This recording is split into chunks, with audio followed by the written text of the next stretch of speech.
And this was about 2 years before we came back to the UK. And it was, I think, once we got back here, the kind of accumulative effect of this, I guess because of being able to breathe again without thinking about this back home, I just collapsed. I just cracked. And the trigger, we were living in central London then. I was appointed to join the staff at All Souls Langham Place. Mm-hmm. There are a lot of police sirens you hear in central London. I'd had one or two run-ins with the police myself in Uganda, unjustly. They were wanting bribes, but this all paid a part. So every time I heard a siren, I would have a panic attack, which was ridiculous. You can't live like that. But I suddenly realized, hang on, something's not right here. And so I got help. Hi guys, welcome back to Raw Mission.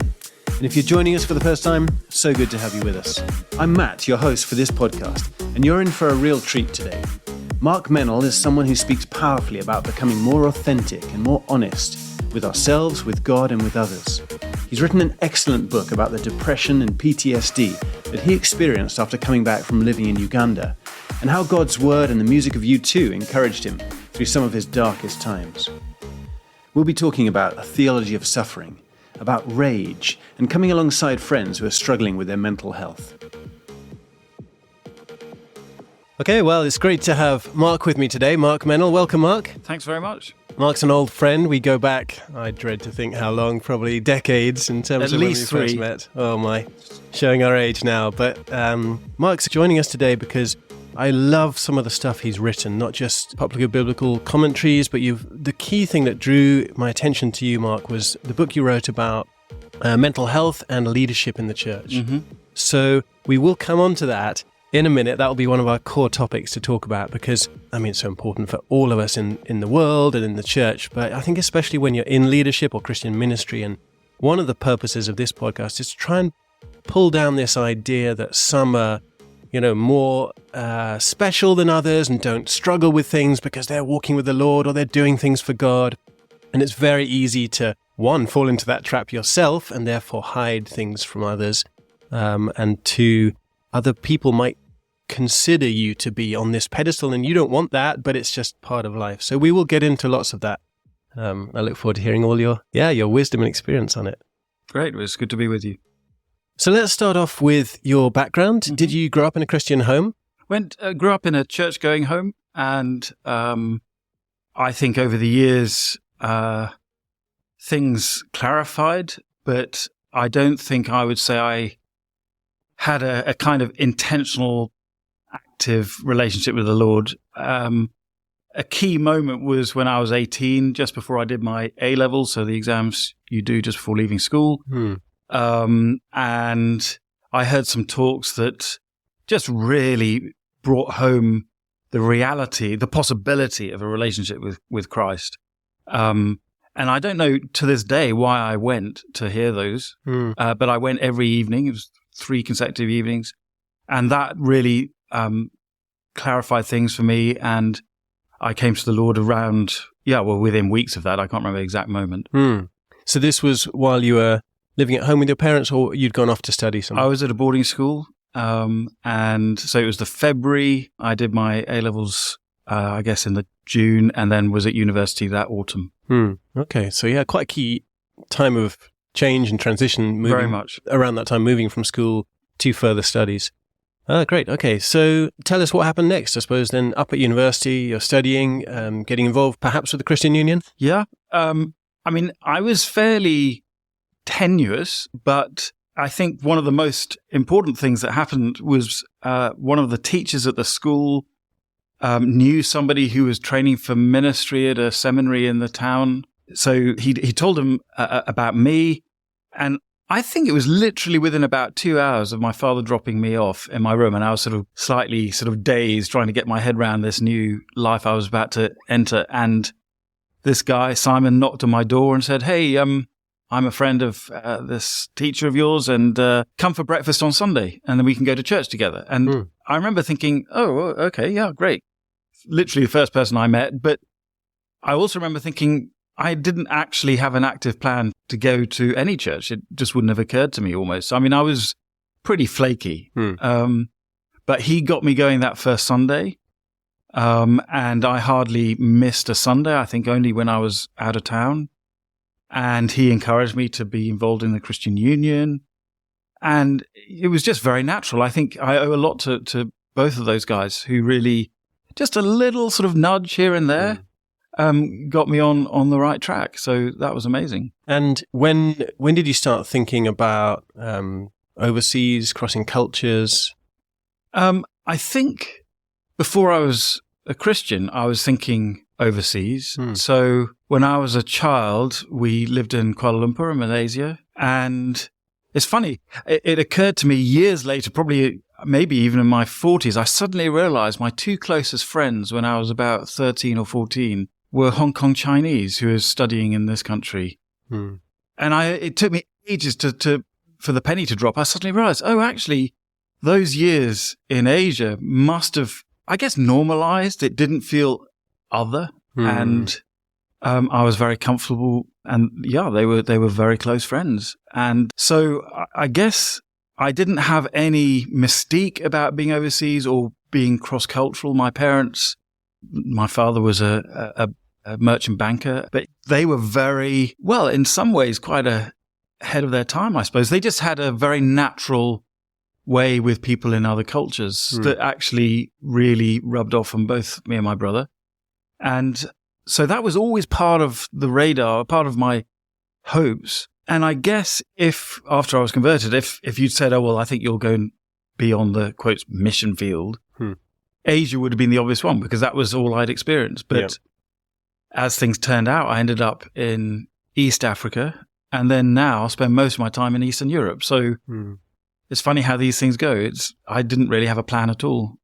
Yeah. Did you connect a lot with international students at university? A little bit. I guess most people look back on their university time and think, I really missed opportunities, or I could have milked that for other things, or I wish I'd studied more, but whatever it is. But I think I was just sort of in the whirl, and it was a very exciting time. And I got to know all kinds of different people, but not through me looking out to find them. Yeah, without being particularly intentional. Right. Yeah, some of us just really enjoy connecting with different cultures, and there's no plan there. It's just who we are, the environment we've grown up in. Yeah, I get that a bit, being an army kid. Right. You just move every 2 or 3 years, you make friends with whoever, wherever they are, whatever culture they're from. Yeah, that's really great. So did you go off into a sort of traditional job post-uni? I didn't quite know what to do with my life. Sometimes I still feel that. I did bits and bobs. I worked one summer as a parliamentary lobbyist, which was an eye-opener, and I realized that's not my world, although I've always been fascinated by politics and Westminster and all that. So, and there's connections to today with that, isn't there? Still? Yeah. So for 10 years, I was a chaplain at the Cabinet Office and Treasury. Which I stopped just a few years ago because we moved out of London. So I've always had a passion for public square activity as a Christian. But I did different things. I worked for a church as an apprentice type thing for a year. That was testing the water. People said to me, look, you're quite good at leading Bible studies. Maybe you should do this a bit more. And I enjoyed them. So I thought, yeah, okay. I think if you'd said to me when I was 18, you're going to end up as a vicar, I would have probably punched their lights out and say, not in a million years. But I did in the end. And I went in pretty quickly. So I was ordained just before I was 27, which was relatively young, I guess. I think I kind of wish I'd done other things, but actually it didn't matter too much. And I've done so many different things that I didn't stay on the sort of local church ministry conveyor belt, which I've really valued. I can see that some people are absolutely round peg, round hole. It's just the perfect thing. I think I'm too flighty and curious, and I kind of have ministry ADHD. I just need to keep doing different things. That's good. That's good. I mean, I've heard of people talk about a minister without portfolio, even in the missions world, you know. Right. Just, love starting things or connecting with different people. And I mean, my ideal now, I think, through the job I do is not even the specific things the tasks. It's actually, I spend a lot of time with people in ministry around the world, but mainly around Europe. People in ministry who are often isolated and lonely, and they just need somebody outside their context, and we'll just sit for a morning, maybe over coffee or whatever, and just chatting through stuff. Because I've been in local church ministry, I can understand that. And just trying to be an encouragement to them. In fact, I would gladly spend the rest of my days just doing that. Well, that's very powerful. And I think when we dig into some of the mental health stuff later, I think actually we'll probably circle round to that and just the importance of someone on the outside to talk to, the importance of being present, sitting with someone for a long time, giving them time to share freely without any judgment what's happening and their own disappointments and so on. Yeah. All right. So next in your own story then, so you became a C of E or Anglican minister. Yep. But you weren't sure that it would be local church necessarily ministry. So how did that lead to eventually moving out to Kampala? So I did my curacy, which is the first sort of job in the Church of England system in Sheffield. We got married to Rachel just before I was ordained, and we moved up to Sheffield together. We were both really involved in university student ministry. So at the time, she was working with UCCF, the ministry for students in this country. And I went to run the ministry at the church in Sheffield. We were out for students. We both loved that. And our children were born in Sheffield. And so in some ways, that was a really happy time for us. One of the wonderful things about the church we were in, though, is that it had very strong links with the old Keswick tradition of being mission-minded. And so our church would pretty much decamp to Keswick every summer. So there was a sort of skeleton crew left behind. And so they took sending people out around the world really seriously. So that was very much at the heart of the church's life, which was a wonderful thing.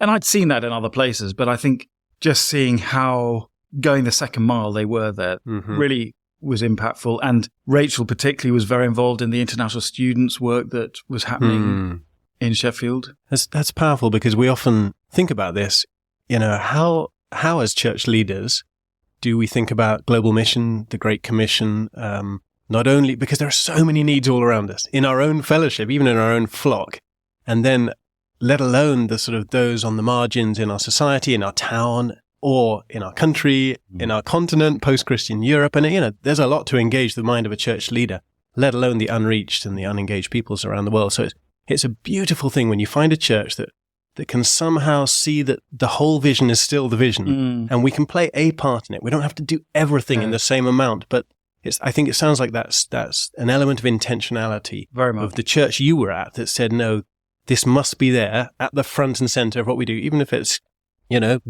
designated out or so on. But because a lot of churches will just react to a person in the church who comes saying, I feel a calling to this. But it's very different when the church itself says, we sense Scripture commanding us to this, or the Spirit commanding us to keep our eyes on the nations.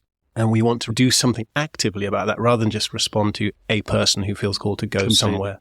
And it was very powerful. I remember, I think it was just after we left, but there was a couple who came home in retirement from having been in 2 difficult countries in Central Asia. And they were homegrown, so they were local. And I think they'd come to Christ through that church. And then they spent 40 years overseas, and then they came home.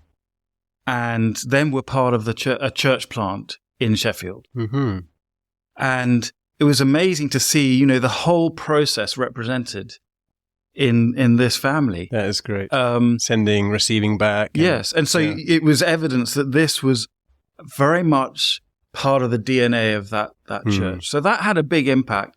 We were definitely thinking in terms of overseas. So Rachel was born in Uganda, and her parents were living there. So part of the deal before we got married, Rachel said, well, I'm not going to marry you until I see you operate in Africa, because that's really important to me. Nice. So we went out a couple of times. We got engaged out there, and my now in-laws set some of their more challenging Ugandan friends onto me to grill me and give me a hard time, and I seemed to pass somehow. But I think that was already on the radar. Yeah. But a real pinch point, I suppose, was we were at a big Christian event called Word Alive here in the UK. And so this would have been around 98, 99. So about 5 years after the genocide in Rwanda, and sort of overflowing from there. And Lindsey Brown was speaking, and he was at the time had a global ministry with IFES, International Fellowship of Evangelical Students, and he gave a very challenging talk. He described obviously some of the horrors, but also some of the extraordinary wonders of how believers behaved. Not all believers had clean hands by any stretch in that horror, but there were many that did and did remarkable things. And then I think it was probably an ad lib. I asked him about this afterwards and he couldn't remember. So anyway, but he said, look, Africa doesn't need evangelists now. Africa's got plenty. In fact, they've got more than they know what to do with. But Africa does need trainers. And I never see myself as a very natural evangelist. I've sort of tried and done and talked to people and, that's fine. But it doesn't come naturally to me, I don't think. But I am a teacher. And that made a big impact. And I wrote to him the day we got home from Word Alive and said, look, I was really challenged by this and we're open to go anywhere in Africa. We don't really know where to start. But Rachel had these connections in Uganda, so maybe we'd start there and then work outwards and see what happens. And he said, oh, okay, well, if you've got these connections, there's this college that's just starting up in Kampala. I think you should talk to them. And so, long story short, I ended up being there for 4 years, and it was a really formative time for all of us. That's really interesting. I love that challenge about Africa as a continent. Yeah, it's something we think about a lot. Where are the needs? What are the needs? We have to ask that question as well as just the personal question. Where do I fit? What's my calling? There is the bigger question of where are the churches? Like you say, many parts of Africa don't need evangelists. And Uganda would be an interesting country, wouldn't it? Like Nigeria, Kenya, those central countries, because they're heavily Christian. The church is booming and growing and thriving much better than in the UK or post-Christian Europe. But often there are Muslims in the north who don't have a lot of access to the gospel. But the potential of laborers in some of those countries is huge, and it's very exciting when you hear of the church mobilized to reach their own and then go beyond, because Northern Africa, Eastern Africa, Northeast, Chad, Sudan, Somalia, there are still some countries where they probably do need evangelists, and, we have teams there. But definitely in terms of sort of traditional mission-receiving countries in sub-Saharan Africa. And I think what Lindsay was talking about specifically is that, Rwanda, before the genocide, was known as one of the most Christian countries on earth, however you sort of calculate that. So nearly everybody professed faith of some description, and yet the perpetrators of some of the worst atrocities were professing Christians, whether Catholic, Protestant, whatever. And so something's gone wrong there. And lots of people have tried to analyze that, and, one could go on infinitely. But one of the things that does seem to be a problem is the lack of integration between your faith and your lifestyle to thinking about difficult ethical issues and thinking about, well, there it would be sort of tribal or people group politics. But in the West, we're rubbish as Christians to think about social or economic politics. We just think that's got nothing to do with my faith. Well, ironically, it has. Definitely. Yeah, we all have huge blind spots, don't we, where discipleship training, deep Bible teaching and theology is so vital, isn't it? I was preaching just yesterday in our church here about the book of Ruth, and it really came home to me. In Deuteronomy, the phrase alien, fatherless, and widows, that little triad, comes 8 times in Deuteronomy alone. Ruth herself qualifies on all 3. And the impetus, the responsibility in the covenant actually lies on the rich and powerful, because the people at the bottom, they're just trying to survive. So in order to keep the covenant, if you're wealthy or powerful, you've got to be looking after the lowest of the low. That's there in the covenant. And yet, how many Christians in the UK are really doing that? So it's almost as if actually still a key acid test for a church is what they're doing about the aliens, the fatherless, and the widows. Yeah, that's excellent, because maybe this was one of the dangers when the missionaries went to Africa and they brought, come on, we've got to think about eternal life and salvation. And yeah, absolutely, Jesus came to bring all of that, that eternal hope. But we must ground it in reality of life and justice issues around us. And, this is why of course, we're an evangelism and church planting driven organization, but many of our people out there are doing that in the context of development work and NGO work or social justice or working with trafficked women or whatever. And so when the gospel is at its best, it's covering all these issues, isn't it? That's why I say to social justice champions in the young generation today, yeah, you got a heart for social justice, then go plant churches, because they will naturally impact all of these things in society, or they should be. Something that brought it really clearly home to us. So we lived down a sort of dirt track in Kampala, and opposite our gate was this shack, basically. Didn't have doors or windows, and it just had a sort of rather manky cloth in the doorway. Sort of, modicum of privacy. And we discovered that basically it was an old lady living there with her grandchildren, I think 4 grandchildren, and the parents of these children had all died of HIV/AIDS.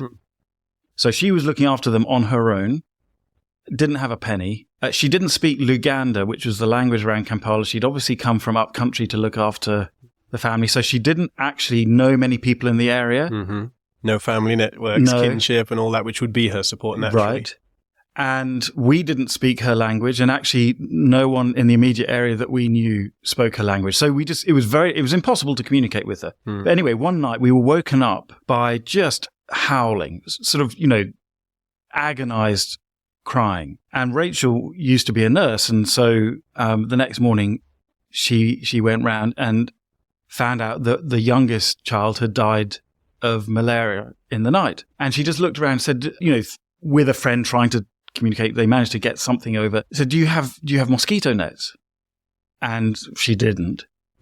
And I think, I don't quote these stats, but it's something like 85% of malaria is prevented by sleeping under a net, because most malarial-bearing mosquitoes come out between midnight and 4 in the morning.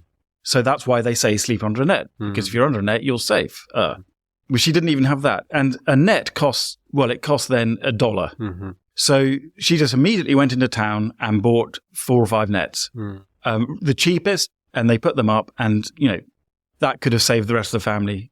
It certainly could have saved that child. Now, you might think, and some Christians in this country would say, hang on, so how is that strategic? Because, you couldn't explain why you were doing it. You couldn't tell her you were doing it because Jesus loves her or anything like that. This wasn't building bridges for future gospel interaction, because I didn't even know what her language was. Yeah. Well, that's completely the wrong question. This is a lie. And so I think that was one of the seeds sown in my mind, that actually we are so distracted, if not diverted by obsession with strategy, that we fail to see the immediate needs in front of us, and we use strategy as an excuse for not doing what is right. This was doing good for good's sake and letting the Lord use it in whatever way. Who knows what's going to happen? It's not my job. Yeah, that's good. And I'm glad you mentioned Ruth, because it's a classic example, isn't it? Only years and years later, really, in her whole story, do you see how God was weaving that into his grand narrative. And yes, okay, there were connections with the people of God in that moment, but the story doesn't focus on that. The story focuses on her and her needs. And it's a book about needing to eat. Yeah, that's where you start, because God cares and God loves people. Brilliant. Okay, so any highlights or major lowlights you want to bring out of the 4 years in Uganda? We had some great times. I loved getting to know my students. It was very humbling. I went from preaching regularly in a large church, 500 or 600 people in a service, to a classroom with 4 people. And the college was small. It was a shoestring.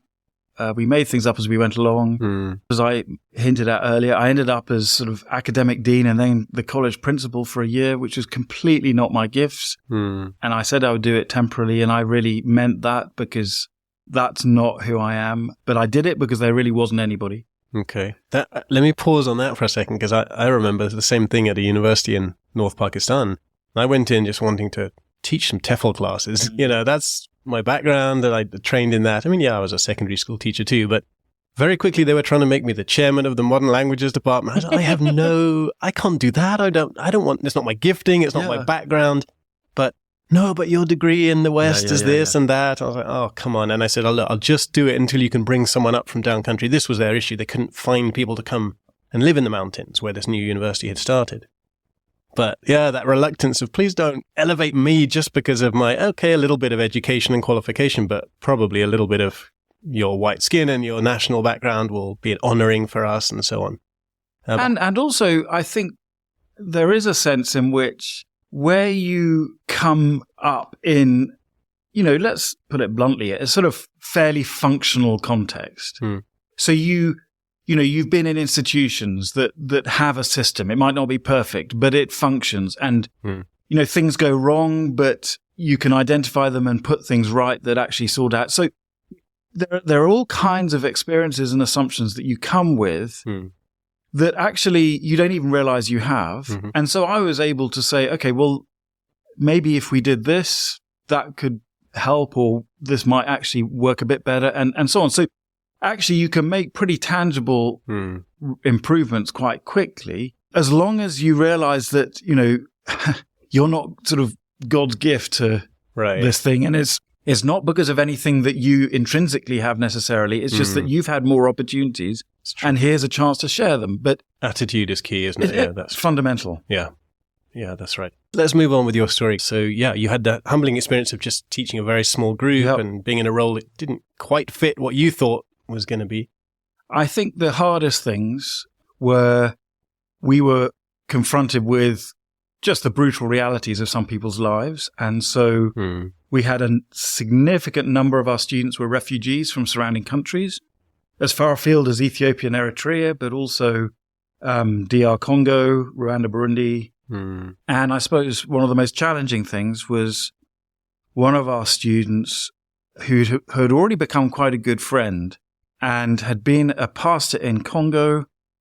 Then when Congo just blew up after the end of the Cold War and has never really recovered, it was known as Africa's World War. Millions killed, but we don't hear anything about that, and it's still chaotic.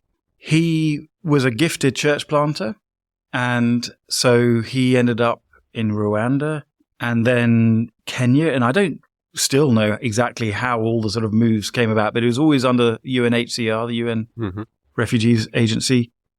And in each place he would plant a church. And it was hilarious because he planted a church amongst a group that are particularly tall. And this friend of mine, John, is particularly short. Yeah. But he became a member, he got initiated into that people group through various ceremonies so that he could plant a church there. And then that ended and he ended up in Uganda. And he was one of these guys who was a valiant for truth. And he started noticing that there were some local big men who were up to no good, where he was leading a church. And he started calling them out, and then he ended up being abducted. He was tortured for a week and then dumped in a field. And very long story short, he was told that if he didn't leave the country, he and his family would be killed. He had a month, but he knew that if he tried that, actually he would lose his refugee status and claims for asylum elsewhere would be gone and it would be game over. So basically, we had to hide him and his family for about 18 months, moving them every couple of months.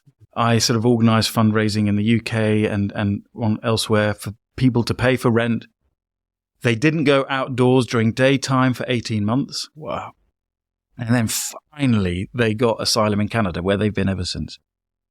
Now, what I didn't realize is that this had a deeply detrimental effect on me.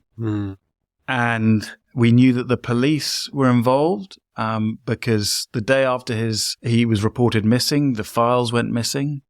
So his wife came to me and said, something funny is going on here. And so we knew that actually this was part of something much bigger, and we didn't want to be conspiracy theorists about it, but it was so bad. And I ended up having to take photographs of his wounds when he was dumped in this forest.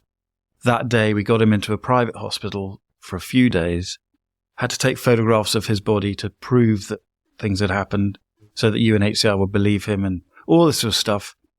So, and this was about 2 years before we came back to the UK. And it was, I think once we got back here, the kind of accumulative effect of this, I guess because of being able to breathe again without thinking about this back home, I just collapsed. I just cracked. And the trigger, we were living in central London then. I was appointed to join the staff at All Souls Langham Place.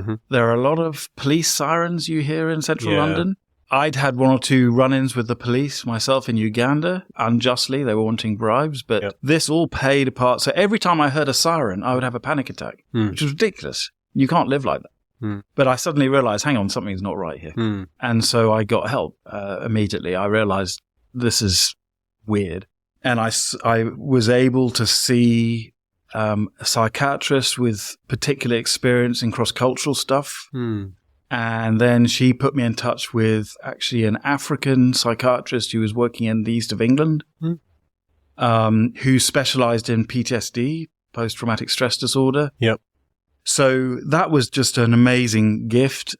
He was private, but he gave me his time half price. I think I saw him 6 times or something. But to have someone who understood Africa, being an African, that was great, who really could give words to what was going on and said, no, look, this is archetypal PTSD, what you've got. So I was flashing back and all that stuff. And these are some of the steps. So basically, within, I guess, 6 months, the flashbacks were stopping. I was put onto some medication, and that was a major turning point. But basically, I would say ever since, to varying degrees, I've been battling depression, which is just the sort of bigger picture thing. And I've been on medication since 2005. So that's 18 years now. Yeah. And so really, this didn't emerge while you were in Africa. You were on, I suppose, you're just so much adrenaline. Yeah. You're just living. I mean, I'm trying to think, how do people here even understand a little bit of this? Sometimes it's almost the sort of Christmas holiday syndrome, isn't it? You've had a very busy time. Often it's with your kids. Right. Busy, you just push through, and then you go home for the holidays and everyone gets sick and you just crash, or you go on, you might take a holiday overseas and you just are exhausted and can't really. But this is then on speed with the trauma that's been building up, whether it's many traumas that make giant trauma, or whether it's, one thing. These things have the same impact eventually, don't they? Totally. The body keeps the score. Exactly. That's exactly right. I mean, just to give a tiny illustration. So I'm pretty sure Rachel was very aware that things were wrong while we were there. So I was going to ask about that. What the family seeing or not seeing at this point? They were seeing a short temper, getting tired easily, not being able to socialize easily. I drove to work every day, and there were police checks all the time. That was just absolutely normal. And that was fine. And they were just checking papers, insurance, that usual thing. But because I'd had these experiences, and then with this student, I knew that there was funny stuff. And, you'd have your papers checked on the roads, probably on average every week or 2 weeks. But I found that I was having to pray every time I drove to work because I was so stressed about it. It was only 15 minutes. Well, on a good day, 50 minutes. On a bad day, 2 hours. But, these little things at the time I didn't think much of. But in retrospect, you think, they build up. It's constant low-level stress. Yeah, no, I've had family who lived in Zimbabwe and very similar things. There were some major things happen, but also that low level, constant checks and stops by the police where you feel like someone's watching you and looking at you and questioning everything you do. And you're thinking anything could escalate. Yeah. There's power. It's a loss of power. Right. It's a loss of control, isn't it? And I think in the West, we have these illusions that we control things, but there is a greater level of stability and security here than sometimes in other parts of the world. No question. Yeah, that's great. You found some really good people to help you work that through. Tell us a little bit about what the depression has looked like for you then. So in some ways, it's a bit cyclical. I think there are a lot of fears and myths about medication. I understand a lot of them. There was one point I unilaterally just stopped taking the pills because I suddenly sort of had a panic, these little white objects that I was eating every day and thinking, so who is the real Mark Meynell? What is my personality if I take this white thing and suddenly I'm a different person than I would be otherwise? It might be a better thing, but that was a kind of weird anxiety, which of course was a bad idea because you can't just suddenly stop unilaterally. It's a dangerous thing to do.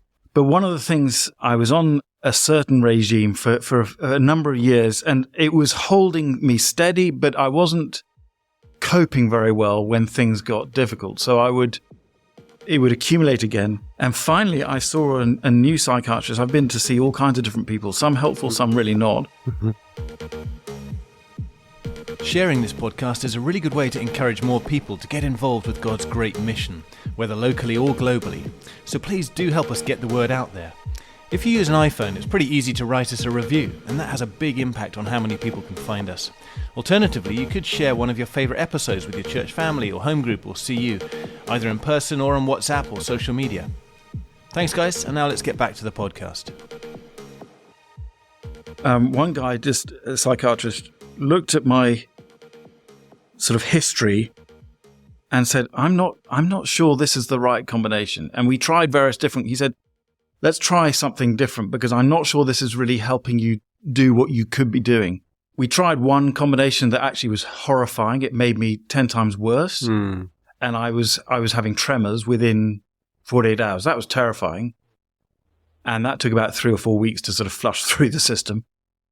But then he found a combination of drugs, and within 36 hours, I woke up that morning and I suddenly literally felt something was different, and I couldn't work out what it was. I suddenly realized, and this was about 5 years ago, so about the first time in 12, 13 years, I didn't wake up with dread. And it was like the moment when you stop hitting your head against the wall and you wonder why it feels better. So that was an amazing moment. But as I say, it's sort of cyclical or maybe sort of waves, and there are various contributory factors, and drugs don't stop that. There are all kinds of different things. It's complicated. But what I am clear about now is that actually it is not an impediment to ministry. I don't think it's necessarily an impediment to cross-cultural ministry. It might be an impediment to living cross-culturally in a different place. If it's a high-stress environment that's going to tip you out of the window of tolerance or wherever you've found your zone, at least where you can function well. Exactly. So I think it's a question of, shaping it to the person. I just don't think you can have a kind of blanket rule about this. Definitely. There's wisdom. And I know for a fact that now there are certain places I absolutely mustn't sort of be in unless there's just no alternative. Yep. So you know what your limits are. And that's one of the key things to everybody. It doesn't matter where you are. That's it might true. be personality issues or just experiences from your background triggers. We all have triggers. Exactly. So it's, the ancient Greeks said, know yourself. Very important. Yeah. And in psychiatry, people talk a lot about knowing yourself, understanding who you are. And that's very important. When crossing cultures, when getting married, these are huge things that come up. Things appear in you that you didn't even know were there, and something's triggering it or someone. Totally right. Yeah. It's very important. Great. That's really helpful, Mark. What about the attitude of other believers around what you are wrestling with? Because we don't always do very well in understanding mental health. And of course, we live in a very different world now than 20 years ago in terms of mental health in society. So that's good. And, it's much more talked about and so on. But what were some of the most unhelpful things people would say to you or just imply? And how did you navigate some of those theologies or cultures here? There is a kind of prosperity gospel that reflects not necessarily that if you follow Jesus, you will have material wealth, but that you will have a kind of easier or more blessed life, whatever that might mean. And that therefore, if you are going through something like this, there's something wrong with your faith, or you've done something wrong, or you have done something to bring this on. Now, there is a correlation between mental illness and sin. There's no question that sin will lead to mental illness. But it doesn't mean the reverse is true. You can't make the reverse equation. Exactly. And the book of Job proves that.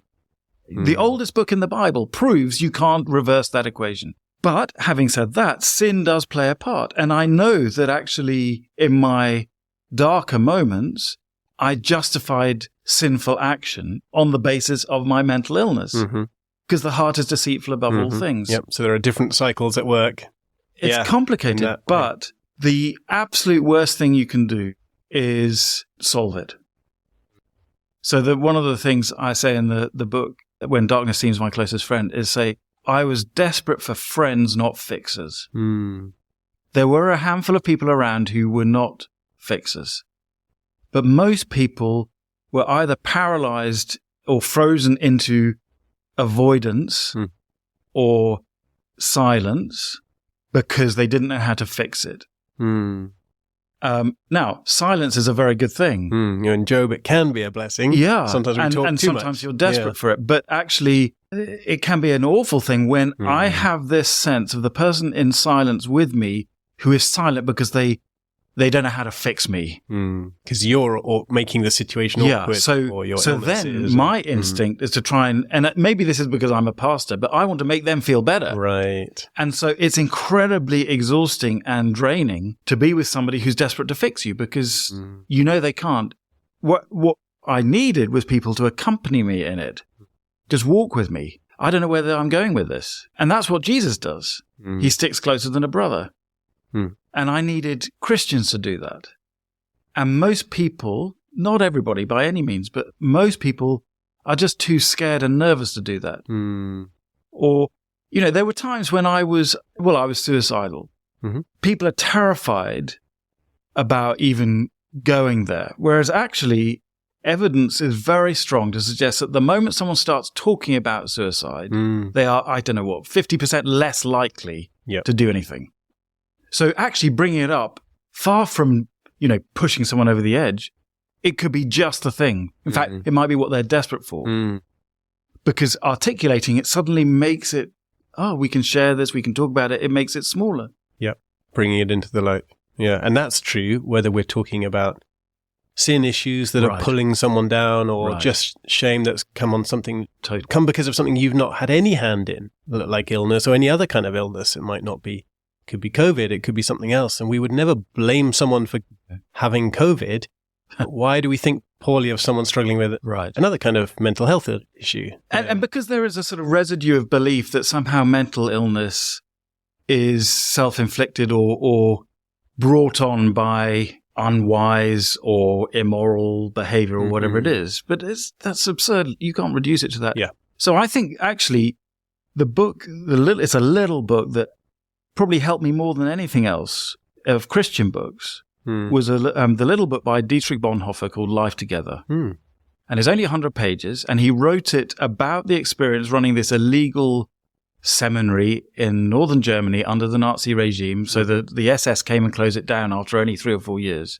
And it was small, maybe sort of less than 20 people, but they were living together in community. So it was a kind of Protestant Lutheran monastery in a way, although it wasn't a monastery. They were all training to go off and be pastors. But he talks about what Christian community must mean for people to be able to be weak in it. And he's got this hilarious bit about the shock horror of discovering that there is a sinner in the midst. And he talks about how there is no one more lonely than the Christian with unconfessed sin. And what he means by that is not that he can't confess it to God, but that he can't talk to another believer about it because of the consequences that might arise. And he says that's absurd. We are a community of grace. Yeah. If you can't do that, what can you? And it follows through to all kinds of weakness and flaw. But then who do we think we are? Yeah. It's interesting because we theologically will say it. Yes, we're all sinners. Yes, we all make mistakes. But do we ever, list them, share them with, even if it's only with 1 or 2 close confidants? It's tricky. It is hard. I don't say, no. This is easy. Because you don't know what they're going to do with this info. Yeah. Yeah. There's so much trust and there's so much fear and around all of these things. Yeah. Really interesting. How did that work for you then? Okay. So you were looking for people to walk this walk with you, not be judgmental, it sounds like you needed time. Because you're saying you did find some really helpful people that were able to bring you through this, some of the major parts of this with those different psychiatrists, but not everyone's role is to find you the fixes, and you might not be ready for those fixes. So what advice do you have for folks who are a little bit scared? If I open my mouth, I'll put my foot in it, but I don't want to be silent because then it's making things awkward. Well, I think all we need to do at one level is to ask the question. Don't presume to know how to help because the assumption is you don't know. So just ask, if you know somebody is struggling, just say, what would be the best thing I can do for you now? Or anything. Or do you want me to just sit? Or we could just read books together in silence? Or just, one of the things I love doing actually is sitting in a cafe with a friend and we're both reading our own books, which is a bit odd. But there's companionship in that. So you ask the question, what would be the most helpful? Oh, it might be do the washing up. I can't face doing the washing up today. Oh, well, that could be, or going for a walk, or it could be anything. But actually what you're doing then is that you are offering to serve, and the servant never decides the task.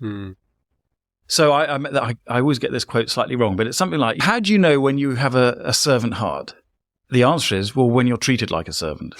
In other words, you get told to do something you don't want to do, but you do it. A servant heart is someone who does it. Yeah. Whereas we think, oh, well, yeah, I want to serve. And then someone says, well, could you go and help in the creche? Oh, no, well, that's not my gift. I mean, that's a bigger problem. I guess you find that in trying to recruit people to go cross-culturally. But there's a sense in which, no, actually, if I'm saying, okay, to my friend, what do you think the best thing I can do for you now is? Then you are leaving them to have agency and to say... And if they can't think of anything, that's okay too. That's okay too. Yeah. And because they might be exhausted even trying to help manage you. And you're, Exactly. Yeah, I think presence is what you're talking about, isn't it? Just being there for me. You don't have to have any answers or any fixes, but you're there, you're around, call on me if you need. Yeah. If you want to chat, just let me know. Or I'll put round in the morning. Yeah, or I'm going for a walk. Do you want to come? If not, no worries. There's no expectation on you. You're absolutely free to say no. There's no timetable. Yeah. So I think as Christians, and we do this for sanctification, we do this in all kinds of ways, we impose a timetable and say, well, look, if you haven't sorted this sin out, or you aren't working on this problem by the third Thursday in February, well, then it's game over. And, there's some wisdom needed there. Sometimes it's helpful. But actually, particularly when it comes to this, timetables, you walk together. Yeah.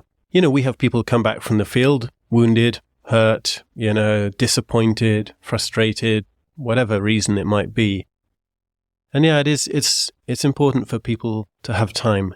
Even in our situation, we had no major trauma, but just being kicked out of a country when you weren't expecting to, you're not sure what is happening. Real grief. We are so grateful that our church gave us time to work it out. We don't know. And it's so hard when people say, what are you going to do next?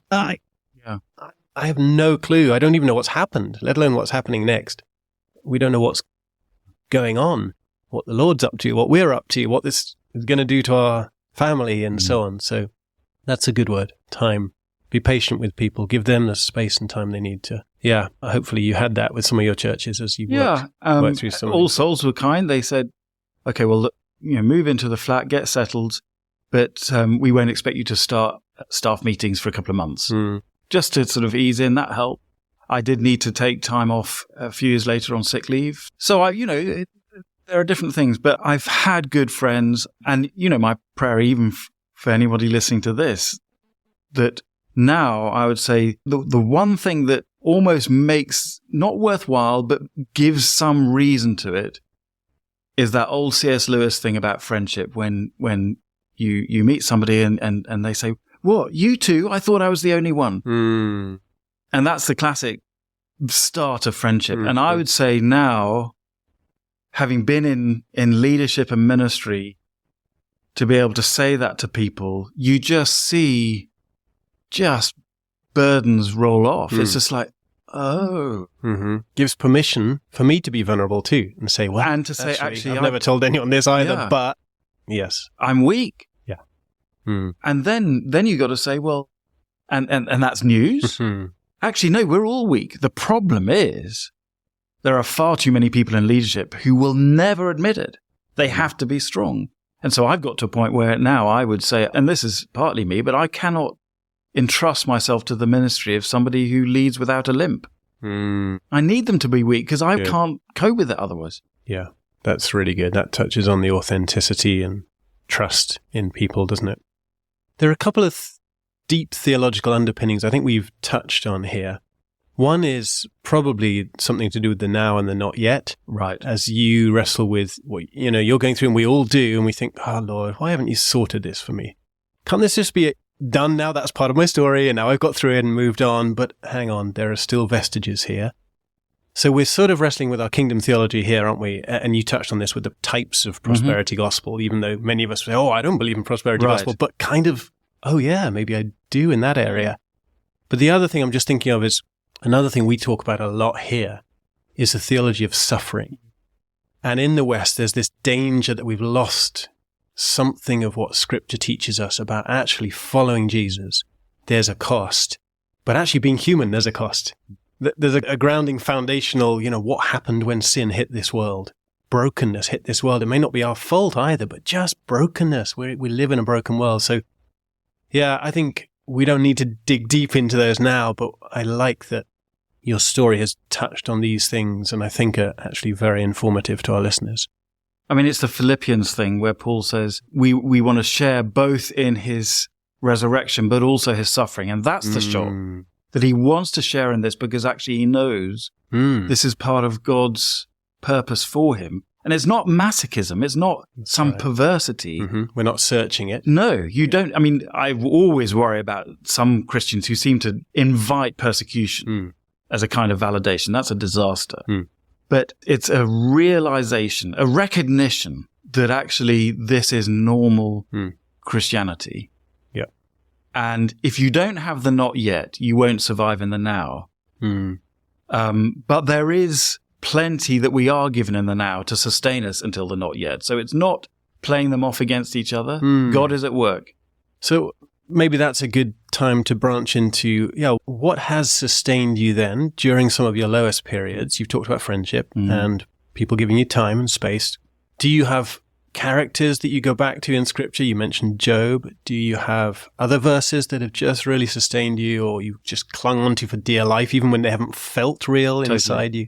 The Psalms, basically, the Psalms give a kind of divinely revealed liturgy for extremity. In other words, I've grown, I'm an Anglican, so I've always liked liturgy, but actually, forget about the sort of more contemporary stuff. The Lord helps us for these times of extremity. He gives us words where we have no words. And that's actually quite a bit of a conundrum, because here you have psalms written by human beings in their response to God, sometimes saying, basically, I'm really struggling to believe in you. And in fact, probably one of my favorite psalms, Psalm 88, ends in despair. Darkness is my closest friend. Right. It's a difficult verse to translate, that last verse, but essentially what that is. So here's the brain teaser. God reveals himself through somebody who's saying to God in a prayer, I don't believe you. And it's almost like God is giving permission to be able to say to him, I'm struggling here, I don't believe you, which is actually much, much better than, if you like, gossiping behind God's back, going around to other people and saying, I don't believe in God anymore. God actually wants us to say that to him. Vocalize it. Right. And let alone not just gossiping to others, but just being torn up inside about it without it coming out. And he can take it. He's big enough for that. He's not fazed by that because he's got something to work with, and he does. And if David can lament, and if Jeremiah can express his frustration, and if Elijah can grumble and be upset and think he's the only one left on the planet who loves God, which isn't true, but they give us that model, don't they? And I would say Jesus does in Gethsemane. Yes. I mean, if that is not mental turmoil, and even, well, dare I say it, I tread lightly here, but even maybe mental illness of some description, basically total carnage inside. And sweating blood is a physiological response to the agony inside him. Absolutely. And if that isn't what we're talking about, then I don't know what is. And yet he can still say, not my will, but yours.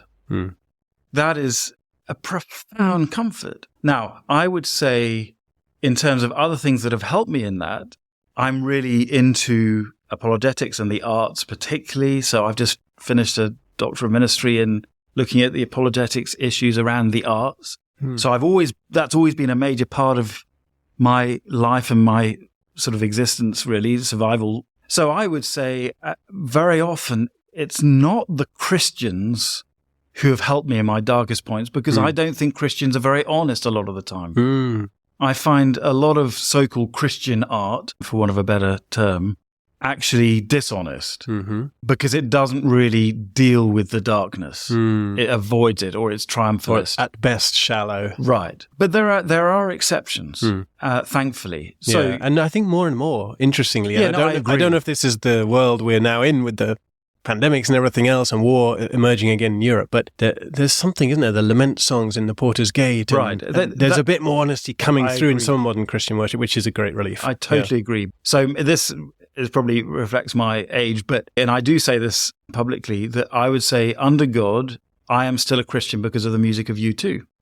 And they are professing faith. They do see themselves, actually, Bono very explicitly would say, it is a ministry of sorts. So they've engaged with a kind of brutal honesty at times, and that saved me under God. Because sometimes in their rage or their despair, that's the only thing that connects, but they're doing it before God. I don't know of many Christian artists who express rage. There are one or two who are getting there, but it's interesting. The Bible does. There's a lot of rage. Well, not a lot, but it's expressed to God. And that's a remarkable thing. I love the fact that he doesn't necessarily enjoy it or want it, but he wants us to say that to him. Right. And he is big enough for that, and he draws us through it. Yeah, that's good. Yeah, there's something uncomfortable about Jacob wrestling with God and Abraham arguing with God over, will he save this amount of people or this amount of people and so on, and where's your mercy, God? Yeah. There's something good about that when it may not be nice, prim and proper and very Christian on the surface. So this Friday is going to be, this week, is going to be the anniversary of the invasion of Ukraine. I've done a number of things in Ukraine. I've got many friends there. I taught in conferences in Irpin, which is this town 40 minutes out of Kyiv, which was one of the first to be completely destroyed, and atrocities. It's next to Bucha, where some of the worst atrocities happened. So seeing that on the news within days, weeks of the invasion. So I've been in touch most days for the last year with people in Ukraine. If what's going on there doesn't instill rage in you, what's wrong with you? Right. And God directed rage. Seeing a friend who teaches in a seminary doing a sort of Facebook video, walking around seeing what's been destroyed and how much of the library they've lost, which they've been building up over years. If that doesn't enrage you, then are you even humane? And so God wants us to direct that to him. And it's probably because we haven't really engaged with suffering enough. Yeah, that's right. No, that's powerful. And we have to be so careful, don't we, that we don't shelter ourselves and isolate ourselves from suffering. Of course, it can go the other way, and it can overwhelm us if we're constantly feeding on, a never-ending diet of suffering and disaster around the world. But most of us probably would do with getting up a bit closer, engaging our emotions in that. Yeah, that's a very good challenge. Yeah, for me and for our listeners. Yeah, I'm so glad you're on and we're talking about this today because, people have very tough experiences, whether they're going overseas to serve the Lord or just in life generally. And this is all so important. I love that. That's really interesting, thinking about rage and what we do with anger and what's holy anger, what's good anger and what's destructive anger. It's fascinating because it starts at a personal conversation and a personal experience that you've had in your life. But you're now thinking about it on a cultural level, on a macro level, how communities post-war wrestle with God and how the church emerges from crisis. And this is huge. I mean, I'm reading stuff at the moment about cultural renewal and revival and what happens to the church when it's just in a very tough time and struggling. How does God bring back renewal? Well, it starts with deep dissatisfaction with the status quo. And that's so important. That's part of God's heart, isn't it? To stir up, this is not good, this is not right in culture and engaging emotionally. Yeah, I love it. I love your encouragement to dig into some of those and not be afraid to feel some of those feelings. Any other tips you'd like to leave us with or, helpful stories? I mean, there's so much more we could go into. Well, perhaps a couple of people just before we moved to Uganda and, before I hadn't lived overseas as an adult, and so there were a lot of new things. But, I was familiar with Kampala, so we knew where we were going. I'd driven around the city a few times because we'd been there before and stuff. So it wasn't completely new, but two individuals gave us probably the most important advice before we went that stuck me through. One was Martin Goldsmith, who I think has been here. He's been on this podcast, yeah. And we just had mutual friends who introduced us. And he said, everybody gives you one piece of advice. I'm going to give you a second accompanying piece of advice that they don't give you. So the one that everybody gives you when you go cross-cultural is don't go with a preconceived idea of how to do stuff. Now, that's ground level 101. Don't go in coming saying, I know how to do this. Be You're humble, doing it all be wrong. a learner. Right. And just observe, find out how they do it, and maybe it's better, maybe it's worse, maybe it's just different. But it's not your job to come in and just reorder the furniture. That's obvious. But the second thing he said is very rare. But I'm so glad he said, don't go in with a preconceived idea of what you're going to do. Now, as things turned out, when I was acting principal, I was teaching 1 hour every 2 weeks. I'd gone to be a teacher, teaching 4, maybe 5 courses a term. And by the end, I wasn't doing anything really. And I was doing admin and I was fundraising, which I was phenomenally bad at. In fact, it was a joke because I went to the States, the second time to the States to fundraise for our college. And notoriously, I came back having not even fundraised the cover cost of my flight, literally. So I was rubbish at it. But that was the need. And it sustained me at times when I just thought, I don't know what I'm doing here. But there literally was nobody, and the time would come for somebody else to come, and that was fine. So that piece of advice was really important. The other piece of advice with a guy was with a chap, Zach Naringi, who was kind of my boss. He was one of the founders of the college and so on, and ended up being a bishop in Uganda, and very experienced cross-culturally in all kinds of different ways. And I asked him, what would you advise me? And he just looked at me and he grinned and said, don't be a Ugandan. Just don't try. You won't be. You're always a Brit. Just be who you are, but be humble. And actually, that was just liberating because, yes, Paul says to the Greek, I'm a Greek, to the Jew, I'm a Jew, and so on. And there's a sense in which, yes, of course, don't impose your culture on another. But it's not saying be inauthentic and just pretend to be something that you're not. Because actually, not only is that patronizing, it fails. Because I look different. And so actually, it became a kind of thing that I would just make fun of my Britishness and people would laugh, and students, and we'd enjoy that together. And then they could make fun about being Ugandan. One student gave me a little book, which was by a comedian called How to Be Ugandan. It's absolutely hilarious. And that is the basis of friendship, because you enjoy your differences. They're not a threat. But at the same time, I know there's baggage. It's a former British protectorate. There is history. But actually, you make a profound statement by simply saying, well, I'm here to do what you want me to do. For as long as you want me to do it. And if the time comes when you don't want me to do it, then... So Zach said, you are coming as a servant of the Ugandan church. Let the church tell you what they want you to do. That's perfect. Yeah, and it touches on other stuff we've covered in this podcast, which is authenticity. We can't pretend to be someone we're not, whether that's because we're hiding our own weaknesses or because we're trying to be someone from a different culture that we're not actually from. So yeah, that's really good. That's part of being authentic and humble. And what you're saying is your attitude is more important than your cultural identity or tag. And gosh, or even gifting. Or gifting. I mean, gosh, how many things could we talk about with mental health and identity these days? That's a whole nother, series of podcasts probably. But very, very helpful. Yeah, who we are in Christ as servants, going humbly, willing to learn and serve. Yeah, brilliant. And I love that we can end on laughter and talk about laughter as well as the sorrows, the rage, everything else. Because that is important. That's one of my tips as well for going overseas. You have to laugh and laugh at yourself. Very much. Just laugh at the struggles you'll be having when you get there. But this is brilliant. I think I'll put various resources as well as your book that folks can dig into if they want to read about this. But yeah, there's some great folks out there, aren't there, dealing with shame perhaps or mental health, whether it's Kurt Thompson or...